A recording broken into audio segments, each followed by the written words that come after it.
Assalamualaikum warahmatullahi wabarakatuh. Salam dan bahagia.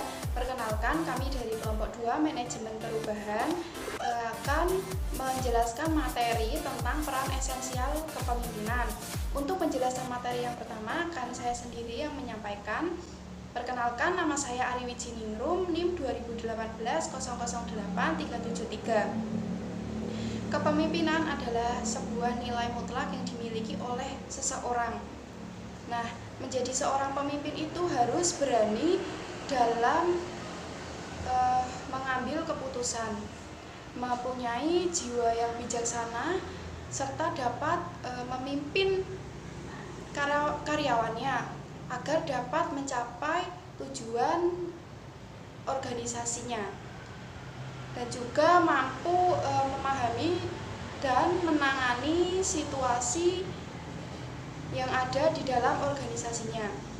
Jadi memang peran pemimpin itu sangat penting dalam organisasi atau perusahaan. Tanpa adanya seorang pemimpin, apabila nanti di dalam organisasi tersebut ada masalah, maka dalam menyelesaikan masalah tersebut itu sangat sulit dan tidak dapat diselesaikan secara cepat dan efisien. Hal ini mengakibatkan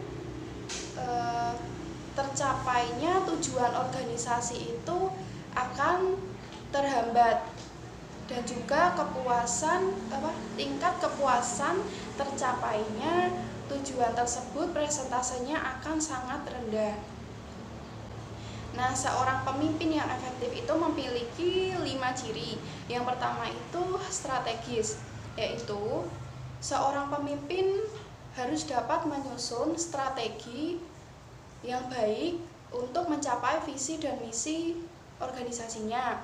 Yang kedua, eksekutor. Pemimpin harus tahu bagaimana cara mengeksekusi strategi yang sudah disusunnya, walaupun pemimpin tersebut tidak terjun langsung dalam eksekusinya. Yang ketiga yaitu manajer talenta. Pemimpin harus dapat konsisten dalam menerapkan manajemen talenta di organisasi yang sedang dijalankan. Yang keempat yaitu pengembangan SDM. Seorang pemimpin itu harus dapat fokus pada pengembangan SDM dalam organisasi. Yang kelima yaitu kecakapan pribadi. Menjadi seorang pemimpin itu memang harus memiliki kecakapan pribadi, di mana memungkinkan pemimpin tersebut nanti dapat dicontoh oleh karyawannya, bisa menginspirasi dan juga memotivasi anggota atau karyawannya. Nah, selanjutnya yaitu mengenai kepemimpinan dan perubahan. Jadi kepemimpinan itu memang sangat penting, karena di dunia bisnis sekarang itu semakin penuh persaingan, dan perubahan dalam desain inovasi, desain organisasi, struktur organisasi, terus kepemimpinan organisasi itu sangat diperlukan dalam bertahan hidup di lingkungan baru. Maka dari itu, seorang pemimpin harus memiliki kredibilitas dan juga reputasi yang hebat agar mampu memberikan inspirasi kepada anggotanya, dan juga dapat menyadarkan orang-orang sekitar agar mampu dan mau mengikuti perubahan yang ada agar tidak ketinggalan zaman.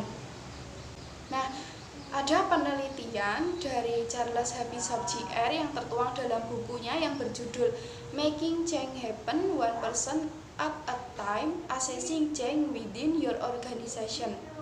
Itu dapat saya simpulkan bahwa semakin kuat kepemimpinan seseorang dalam melakukan tindakan untuk perubahan organisasi, maka akan semakin tinggi tingkat tercapainya perubahan di organisasi tersebut. Nah, selanjutnya yaitu ada 3 perubahan menurut Krittner dan Knicky tahun 2001.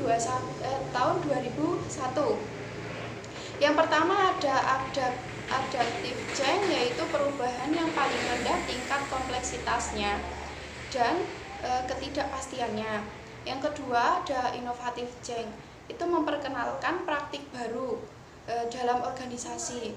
Perubahan ini berada di tengah kontinum yang diukur dari kompleksitas dan ketidakpastian. Yang ketiga, radically innovative change, yaitu jenis perubahan yang memang paling sulit dilaksanakan karena cenderung paling menakutkan bagi manajer untuk melaksanakan. Karena hal ini itu memberikan dampak yang kuat pada keamanan kerja karyawan.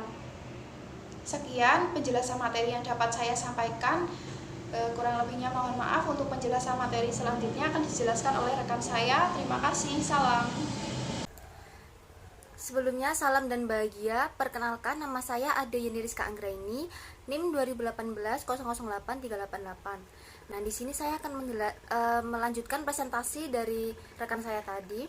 Untuk materi yang saya jelaskan ini yaitu adalah alasan adanya perubahan. Nah, di dalam alasan adanya perubahan ini ada dua tipe. Yang pertama itu adalah alasan eksternal perubahan. Nah, faktor-faktor eksternal organisasi yang membawa kebutuhan untuk berubah, faktor-faktor tersebut termasuk kebutuhan akan barang dan jasa yang berbeda, perubahan hukum atau peraturan yang berkaitan dengan bisnis. Faktor-faktor eksternal juga mencakup kekuatan ekonomi yang bermain di seluruh dunia, seperti perdagangan bebas Amerika Utara atau NAFTA dan munculnya Uni Eropa. Nah, untuk yang kedua yaitu adalah alasan internal perubahan. Nah, di alasan internal perubahan ini adalah faktor internal juga mencakup kekuatan seperti meningkatnya tenaga kerja asing dan tenaga kerja wanita, manfaat dan menciptakan permintaan akan manfaat dan tunjangan yang tidak terlihat sebelumnya. Untuk materi yang selanjutnya yaitu adalah jenis-jenis perubahan organisasi. Nah, di dalam jenis-jenis perubahan organisasi ini dibagi menjadi dua kategori. Untuk kategori yang pertama yaitu perubahan evolusioner, sedangkan untuk perubahan yang kedua yaitu adalah perubahan revolusioner. Nah, untuk perubahan evolusioner adalah berlangsung secara bertahap, terfokus pada adaptasi secara hati-hati, penyesuaian atau perubahan akomodasi secara strategis terhadap lingkungan organisasi. Nah, di dalam perubahan evolusioner ini ada dua contoh ya. Yang pertama itu adalah teori sistem sosioteknis. Nah, di teori sistem sosioteknis ini adalah perubahan dalam cara teknis melakukan bisnis seperti proses sistematis dalam perusahaan dan pengolahan data dengan sistem komputer baru. Perubahan ini diperlukan untuk meningkatkan efektivitas organisasi. Nah, untuk contoh yang kedua yaitu adalah manajemen mutu sosial. Di manajemen mutu sosial ini adalah upaya menemukan cara baru untuk meningkatkan kualitas organisasi barang dan jasa. Untuk kategori yang kedua yaitu adalah perubahan revolusioner.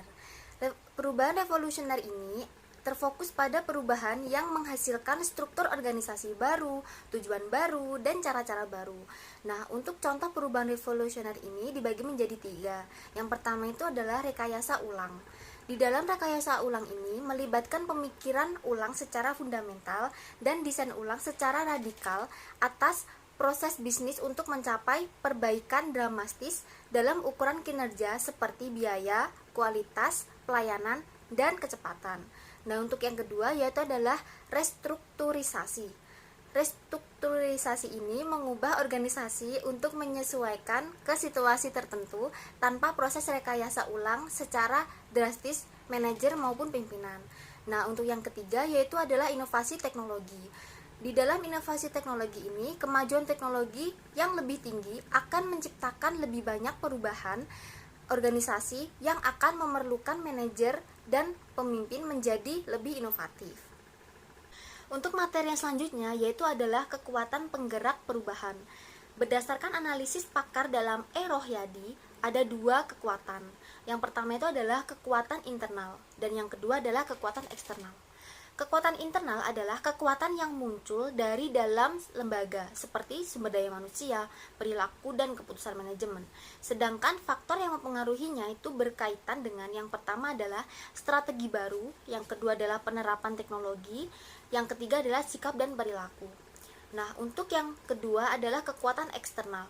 Kekuatan eksternal adalah kekuatan yang datang dari luar, seperti karakteristik demografis yang mencakup pendidikan dan tingkat keterampilan. Untuk selanjutnya ada perkembangan teknologi, terus perubahan pasar, dan tekanan-tekanan sosial. Faktor eksternal ini dapat diidentifikasi. Yang pertama itu meningkatnya biaya, yang kedua adalah kelangkaan sumber, yang ketiga adalah peraturan baru, yang keempat adalah tuntutan pemakai atau konsumen, dan yang terakhir adalah tingkat pendidikan. Di dalam buku Robbins tahun 2001 halaman 540 mengungkapkan adanya 6 faktor yang merupakan kekuatan untuk melakukan perubahan, yaitu yang pertama sifat tenaga kerja, yang kedua teknologi, yang ketiga kejutan ekonomi, yang keempat persaingan, yang kelima kecenderungan sosial, dan yang keenam adalah politik dunia. Mungkin cukup sekian presentasi yang dapat saya sampaikan. Untuk materi selanjutnya akan dijelaskan oleh rekan saya. Terima kasih. Selanjutnya saya akan melanjutkan presentasi dari Mbak Ade, yaitu kebutuhan perubahan. Menurut saya terdapat 6 faktor yang menjadi pendorong bagi kebutuhan akan perubahan.